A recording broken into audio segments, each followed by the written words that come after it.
जबकि ऑफिस जाने के लिए तैयार खड़े उसके पतिदेव उस गोबर से नहा लिए। गुंजन के मुंह से तो आवाज़ तक न निकली। उसका दिल बहुत जोर से धड़क रहा था।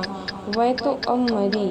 तभी उसको किसी ने जोर से धक्का दिया और उसकी जगह पर अब खड़ा है आलोक। विराट जब तक पलटकर देखता, आलोक जमीन पर गिरी बाल्टी झट से उठा के अपने हाथों में पकड़ लेता है। विराट को इतने गुस्से में देखकर आलोक बोलता है, वो सॉरी भैया, गलती से आपके ऊपर पड़ गया। जो तूफान गुंजन पर आने वाला था वो आलोक पर आ गया था। गुंजन दूर खड़ी होकर ये सब देख रही थी, डरी सहमी सी।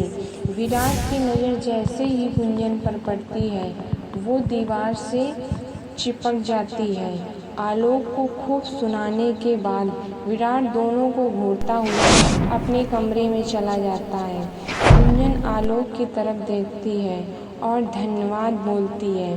फिर गुंजन भी अपने कमरे में चली जाती है, जो एकदम हरी चुड़ैल दिख रही थी। बाथरूम में पहले से ही विराट था, इसलिए गुंजन बाहर ही इंतज़ार करने लगती है। विराट कुछ देर बाद निकलता है, जो एकदम हीरो लगता है। गुंजन उसे चोर नज़रों से देखती है और मन में सोचती है, हाय कितना हैंडसम है। वो सोचती है काश थोड़ा रोमांटिक और होता। तभी वो देखती है विराट उसे ही घूर रहा है। वह फटाफट उठती है और बाथरूम के अंदर चली जाती है और अंदर से डोर को लॉक कर लेती है।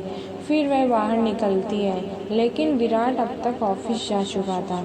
फिर वह तैयार होकर किचन में जाती है, लेकिन बहुत बार किचन में तोड़ फोड़ करने की वजह से उसको किचन में घुसने की बिल्कुल परमिशन नहीं थी।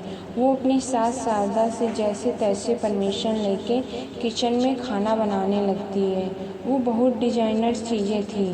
कुछ चीज़ें तो वो आज पहली बार देख रही थी। गुंजन को जो चीज़ें ना समझ में आती वह वो नौकरों से पूछ लेती, क्योंकि गांव में उसने ऐसी चीज़ें कभी नहीं देखी थी। जो नौकर एक बार बता देते, गुंजन झट से चलाना सीख जाती। इन चीज़ों में वे बहुत निपुण थी।